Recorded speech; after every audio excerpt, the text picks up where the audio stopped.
मुख्यमंत्री शिवराज सिंह चौहान आज उज्जैन दौरे पर जाएंगे। इस दौरान कई घोषणाएं होंगी। साथ ही मुख्यमंत्री सिंहस्थ महाकुंभ की तैयारियों का भी जायजा लेंगे। इस दौरान मुख्यमंत्री प्रदर्शन कर रहे साधु संतों से भी मिल सकते हैं। सुबह 9:45 पर मुख्यमंत्री का पहला कार्यक्रम फैक्ट्री चौक पर है।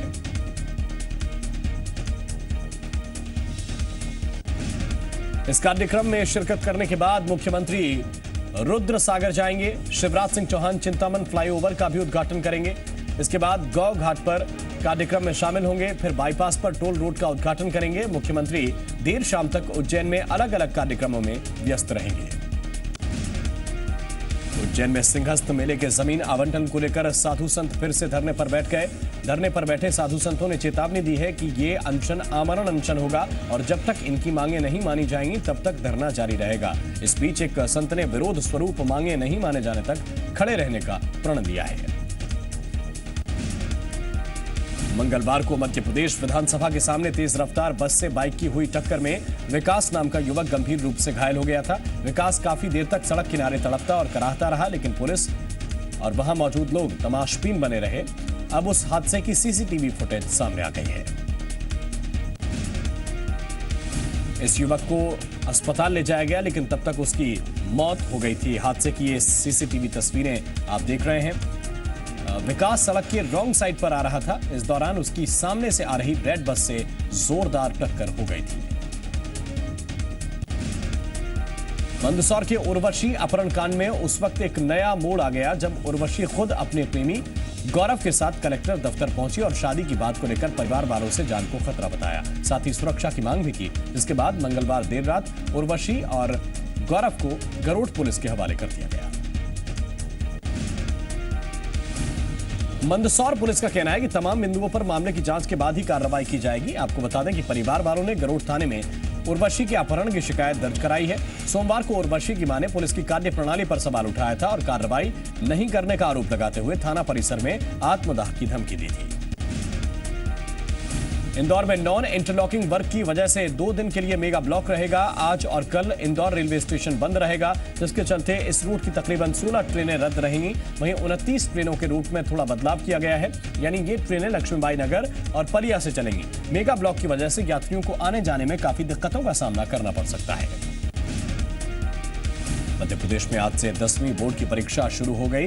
बोर्ड परीक्षाओं के चलते परीक्षा केंद्र पर नकल रोकने के कड़े इंतजाम किए गए हैं।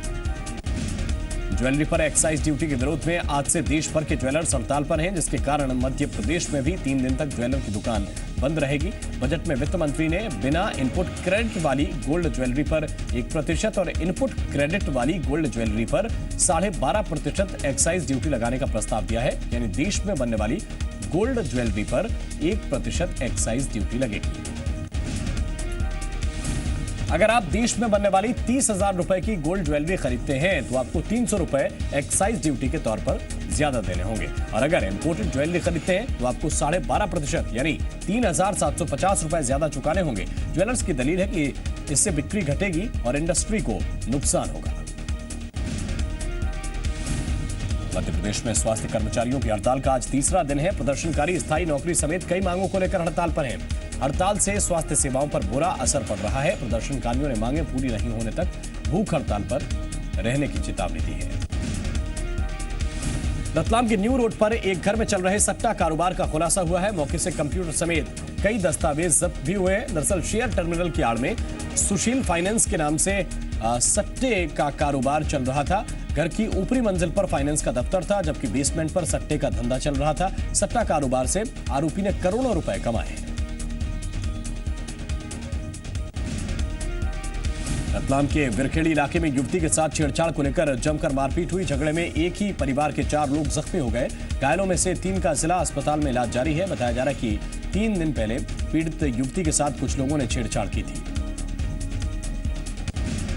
थाने में आरोपियों की शिकायत करने पर आरोपियों ने उससे माफी मांगते हुए केस वापस लेने के लिए कहा था। इसके बाद युवती और उसके परिवार वालों ने आरोपियों के खिलाफ दर्ज शिकायत वापस ले ली, लेकिन बीती रात बेसबॉल और बल्ले से लैस लगभग 10 से 15 की संख्या में आए लोगों ने युवती के घर वालों पर हमला बोल दिया। परिवार वालों की शिकायत पर पुलिस मामला दर्ज कर तफ्तीश कर रही है।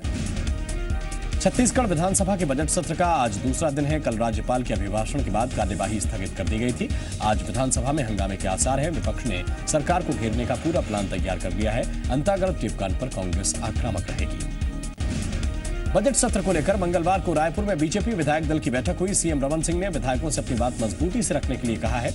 वहीं मंत्रियों ने विपक्ष के सवालों का मजबूती से जवाब देने का प्लान तैयार किया है। छत्तीसगढ़ के पूर्व सीएम और कांग्रेस नेता अजीत जोगी ने अपने बेटे और मरवाही विधायक अमित जोगी की विधानसभा में सीट बदले जाने के मामले पर तंज कसा। जोगी ने नेता विपक्ष टीएस सिंहदेव पर कटाक्ष करते हुए कहा कि उनका खत विरोधाभास दर्शाता है। अजीत जोगी ने कहा कि जब अमित को पार्टी से निष्कासित कर दिया गया है तो फिर उसके संबंध में विधानसभा को चिट्ठी लिखने का हक कांग्रेस को नहीं है। रायपुर में मंगलवार को रमन कैबिनेट की बैठक में कई अहम फैसले लिए गए। कैबिनेट ने विधानसभा के बजट सत्र में पेश होने वाले 5 विधेयकों को मंजूरी दी। साथ ही प्रधानमंत्री फसल बीमा योजना को भी मंजूरी दे दी गई। किसानों को राहत देते हुए कैबिनेट ने सरगुजा के ओलावृष्टि प्रभावित किसानों को मुआवजा दिया जाना मंजूर कर लिया। कैबिनेट ने प्रदेश के 72 मॉडल स्कूलों को पीपीपी मोड पर चलाए जाने और पुलिस अधिकारियों और कर्मचारियों के लिए 10,000 मकान बनाए जाने को भी हरी झंडी दे दी। मध्य प्रदेश विधानसभा में मंगलवार को राज्यपाल के अभिभाषण पर चर्चा के दौरान कांग्रेस पर सीएम शिवराज सिंह चौहान ने जोरदार हमला बोला। सीएम ने कहा कि फसल बीमा योजना कांग्रेस के कार्यकाल में डिफेक्टिव बीमा योजना थी, लेकिन प्रधानमंत्री फसल बीमा योजना से किसानों को काफी फायदा मिलेगा। मुख्यमंत्री शिवराज सिंह चौहान ने कहा कि पीएम मोदी कांग्रेस की आंखों में चुभते हैं। सीएम ने कहा कि कांग्रेस के कार्यकाल में शिलान्यास के बाद 30-30 साल तक काम पूरे नहीं होते थे, लेकिन जब से बीजेपी की सरकार आई मध्य प्रदेश ने विकास दर लगातार बढ़ाई। सीएम ने सदन में बताया कि पिछले 4 साल में मध्य प्रदेश में कृषि विकास दर 20% रही है। मध्य प्रदेश विधानसभा में राज्यपाल के अभिभाषण पर चर्चा के दौरान मुख्यमंत्री शिवराज सिंह चौहान ने विधायक निधि बढ़ाने का ऐलान किया। मुख्यमंत्री ने ऐलान किया कि अब विधायक निधि को बढ़ाकर 2 करोड़ रुपए किया जाएगा। अभी तक विधायक निधि करीब 80 लाख है। मुख्यमंत्री की इस घोषणा का जहां सत्ता पक्ष के विधायकों ने स्वागत किया है, वहीं कांग्रेस ने इसे नाकाफी करार दिया। कांग्रेस के मुताबिक विधायकों की ओर से निधि को 5 करोड़ रुपए किए जाने की मांग रखी गई थी, जो पूरी नहीं की गई। टीकमगढ़ में पार्टी की जनविश्वास यात्रा में शिरकत करने पहुंचे अरुण यादव से पूछा गया कि विधानसभा में नेता विपक्ष लंबे वक्त से बीमार हैं, ऐसे में पार्टी नए नेता का चुनाव क्यों नहीं कर रही। इस पर कांग्रेस प्रदेश अध्यक्ष ने कहा कि आप सभी इस बात से वाकिफ हैं कि यह प्रक्रिया तो दिल्ली से होती है। यानी अरुण यादव के मुताबिक एमपी कांग्रेस का विधायक दल अपने नेता का चुनाव खुद नहीं कर सकता। टीकमगढ़ दौरे पर पहुंचे प्रदेश कांग्रेस अध्यक्ष अरुण यादव ने यूपीए सरकार के दौरान मिले बुंदेलखंड पैकेज में भ्रष्टाचार का आरोप लगाया।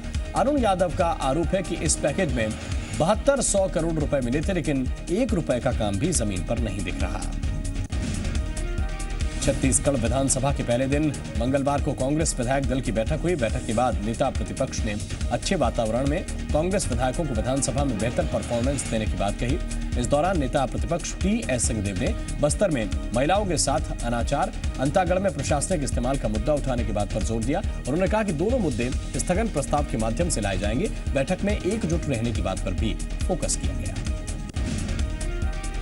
गरियाबंद के राजिम कुंभ में कल से संत समागम की शुरुआत हुई है। विधानसभा अध्यक्ष गौरीशंकर अग्रवाल ने संत समागम का शुभारंभ किया। इस दौरान धार्मिक न्यास मंत्री बृजमोहन अग्रवाल और स्वास्थ्य मंत्री अजय चंद्राकर भी मौजूद थे। कार्यक्रम में देश भर के संतों ने हिस्सा लिया। संत समागम 7 मार्च तक चलेगा। इस दौरान सभी अखाड़ों के साधु संतों का जमावड़ा लगा रहेगा। करीब 3000 संत इस दौरान शिरकत करेंगे। शिवपुरी जिले के उमरी बिलोड़ी गांव में जन चौपाल कार्यक्रम में जमकर लात घूंसे चले। दरअसल गांव की शासकीय माध्यमिक विद्यालय में जन चौपाल कार्यक्रम का आयोजन किया गया था, जिसमें अधिकारी अनुसूचित जनजाति के लोगों के लिए संचालित योजनाओं को लेकर चर्चा कर रहे थे। चर्चा के ही दौरान ग्रामीणों ने अधिकारियों से सरपंच महेंद्र सिंह यादव की शिकायत भी कर दी। पंचायत के सभी काम मजदूरों से नहीं मशीनों से कराए जा रहे हैं। इसी बात को लेकर सरपंच और ग्रामीणों में विवाद शुरू हो गया। फिर क्या था, देखते ही देखते सरपंच के साथियों ने ग्रामीणों पर लात घूंसे चलाने शुरू कर दिए। इसके बाद अधिकारी भी वहां से भागते हुए नजर आए। शाजापुर में जनसुनवाई में एक अनोखा ही मामला सामने आया। ग्राम बिचाना स्थित शासकीय कन्या महाविद्यालय माध्यमिक विद्यालय के शिक्षक सूरज नारायण परमार और मान सिंह फावड़ा को स्कूल से गायब रहने पर सस्पेंड किया गया है, लेकिन निलंबित शिक्षक जनसुनवाई में अपना पक्ष रखने के लिए स्कूल की छात्राओं को लेकर पहुंच गए। कलेक्टर राजीव शर्मा ने निलंबित शिक्षकों की पैरवी करने के लिए आई छात्राओं की ही क्लास ले डाली और उनसे कुछ सवाल किए जिनका जवाब छात्राएं नहीं दे सकीं, जिसके बाद कलेक्टर ने छात्राओं से कहा कि ऐसे शिक्षक जो अच्छा नहीं पढ़ाते उन्हें तो निलंबित ही करना चाहिए। छत्तीसगढ़ के सुकमा जिले से सटे तेलंगाना सीमा पर नक्सलियों और सुरक्षा बलों के बीच मुठभेड़ हुई। मुठभेड़ में ग्रेहाउंड फोर्स ने 8 नक्सल कमांडरों को ढेर कर दिया। मुठभेड़ में एनकटापुरम दलम कमांडर लक्ष्मैया के भी मारे जाने की खबर है। बताया जा रहा है कि नक्सली छत्तीसगढ़ से तेलंगाना के खम्मम जा रहे थे। इसी दौरान सूचना मिलने पर जवानों ने रास्ते में घेराबंदी करके उन्हें रोक लिया। इस दौरान सुरक्षा बलों और नक्सलियों के बीच हुई मुठभेड़ में 8 नक्सली मारे गए। मुठभेड़ स्थल से पुलिस को एक AK-47, एक 303 और 3 SLR राइफल बरामद हुई है। एनकाउंटर के बाद मारे गए नक्सलियों के शवों को हेलीकॉप्टर से तेलंगाना के भद्राचलम ले जाया गया। छत्तीसगढ़ के मुख्यमंत्री रमन सिंह ने जवानों को सफल ऑपरेशन चलाने के लिए बधाई दी है। छत्तीसगढ़ के स्पेशल डीजी नक्सल ऑपरेशन DM अवस्थी ने कहा कि तेलंगाना की ग्रेहाउंड फोर्स ने किस्टाराम इलाके में 8 नक्सलियों को मार गिराया। मारे गए नक्सलियों के पास से बड़ी मात्रा में हथियार बरामद हुए हैं। नारायणपुर जिले के अबूझमाड़ इलाके में नक्सलियों ने मुखबिरी के शक में 3 ग्रामीणों की हत्या कर दी। नक्सलियों ने ग्रामीणों को घर से निकालकर मौत के घाट उतारा। एसपी का कहना है कि सुरक्षा बलों की ओर से लगातार चलाए जा रहे सर्चिंग अभियान और सरकार की योजनाओं के चलते इलाके में नक्सलियों का असर कम हुआ है। कोंडागांव के मर्दापाल के कुदूर जंगल से गश्त के दौरान पुलिस ने नक्सली बल्ली राम को गिरफ्तार किया है। इस नक्सली की पुलिस को काफी दिनों से तलाश थी। पुलिस को देखकर नक्सली भागने की फिराक में था, लेकिन नक्सली घेराबंदी करके CRPF और STF की टीम ने इस नक्सली को गिरफ्तार किया।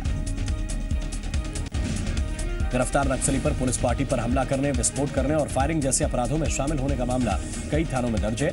नक्सली से पूछताछ कर पुलिस ने इसे जगदलपुर के विशेष कोर्ट में पेश किया।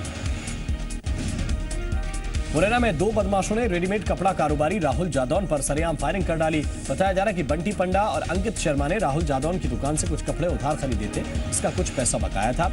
ऐसे में दुकानदार राहुल ने बंटी और अंकित से बकाया पैसे की मांग की। दोनों को इतनी नागवार गुजरी कि कट्टे से दिन दहाड़े दुकानदार पर करीब 6 राउंड गोलीबारी की गई। हालांकि गनीमत रही कि दुकानदार को एक भी गोली नहीं लगी। फायरिंग के बाद दोनों बदमाश मौके से फरार हो गए। फिलहाल ये पूरी वारदात CCTV कैमरे में कैद हो गई और पुलिस ने हत्या की कोशिश का मामला दर्ज कर दोनों आरोपियों की तलाश शुरू कर दी है। उज्जैन में तेल टैंकर में हुए दोहरे हत्याकांड का खुलासा करते हुए पुलिस ने 5 आरोपियों को गिरफ्तार कर लिया है। दरअसल 21 फरवरी को महाकाल थाना क्षेत्र के मंगरोला गांव के पास इंदौर के मंगोलिया से आ रहे पेट्रोल टैंकर से 2 शव मिले थे, जिनकी पहचान ड्राइवर बने सिंह और क्लीनर कुलदीप सिंह के रूप में हुई थी। जांच के दौरान पुलिस ने देवास के रहने वाले सुमित और उसके पिता जगदीश को गिरफ्तार कर दिया। पुलिस के मुताबिक सुमित और जगदीश पहले तेल टैंकर का ही काम करते थे, लेकिन कारोबार में नुकसान की वजह से दोनों कर्ज में डूब गए। आरोप है कि दोनों ने कर्ज उतारने के लिए लूट की योजना बनाई और लक्ष्मण, शैलेंद्र और मनोज के साथ मिलकर ड्राइवर और क्लीनर की हत्या कर दी थी। पुलिस का दावा है कि आरोपियों ने करीब 12,000 लीटर डीजल और करीब 5,000 लीटर पेट्रोल भी लूट लिया था। पुलिस ने आरोपियों के कब्जे से 6 लाख से ज्यादा का पेट्रोल डीजल जब्त किया है। भिंड के गायत्री DN कॉलेज परीक्षा केंद्र पर मंगलवार को 12वीं की परीक्षा में छात्र खुलेआम नकल करते हुए दिखे। छात्र परीक्षा हॉल में मोबाइल तक लेकर पहुंचे थे। सर्चिंग में दर्जनों मोबाइल जब्त कर लिए गए। छात्र नकल में मोबाइल का इस्तेमाल करते पाए गए। मोबाइल के जरिए छात्र क्वेश्चन पेपर परीक्षा हॉल से बाहर भेज रहे थे।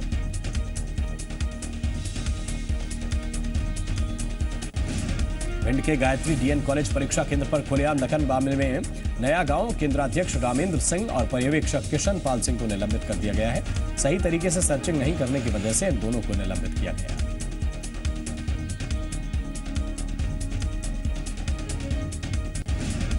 भिंड में बोर्ड परीक्षा के पहले ही पेपर में नकल माफिया पुलिस पर हावी नजर आए। प्रशासन के कड़ी चौकसी और सुरक्षा व्यवस्थाओं के दावे हवा होते हुए नजर आए।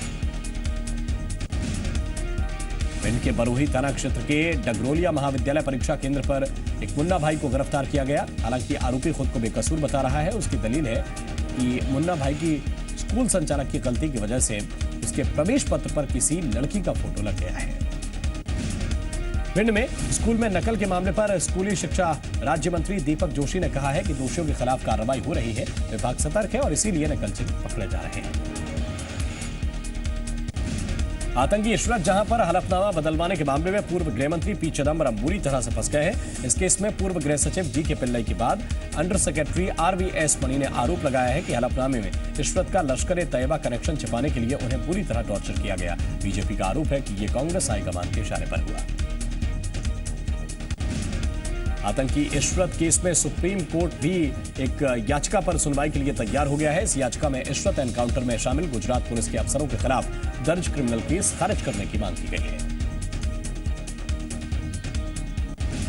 दिल्ली के आम आदमी पार्टी विधायक अमानतुल्लाह खान ने मोदी सरकार के खिलाफ बेहद आपत्तिजनक शब्द इस्तेमाल किए। 14 फरवरी के इस वीडियो में अमानतुल्लाह खान लोगों को सरकार के खिलाफ भड़का रहे हैं। अमानतुल्लाह ISIS के समर्थन के आरोप में एक मौलवी की गिरफ्तारी का विरोध कर रहे थे। देशद्रोह के आरोप में JNU छात्र संघ के अध्यक्ष कन्हैया कुमार की बेल पर हाईकोर्ट में आज सुनवाई होगी। इसी मामले में गिरफ्तार JNU के उमर खालिद और अनिर्बान भट्टाचार्य को कोर्ट ने 14 दिन की न्यायिक हिरासत में तिहाड़ जेल भेज दिया है। मुंबई की स्पेशल कोर्ट ने IPL के पूर्व चेयरमैन और मनी लॉन्ड्रिंग के आरोपी ललित मोदी के प्रत्यर्पण को मंजूरी दे दी है। अब ED ललित मोदी के प्रत्यर्पण के लिए विदेश मंत्रालय के जरिए नोटिस भेजेगा। सरकार ने संकेत दिए हैं कि कर्मचारी भविष्य निधि यानी EPF निकालने पर 60% रकम पर टैक्स लगाने का प्रस्ताव वापस लिया जा सकता है।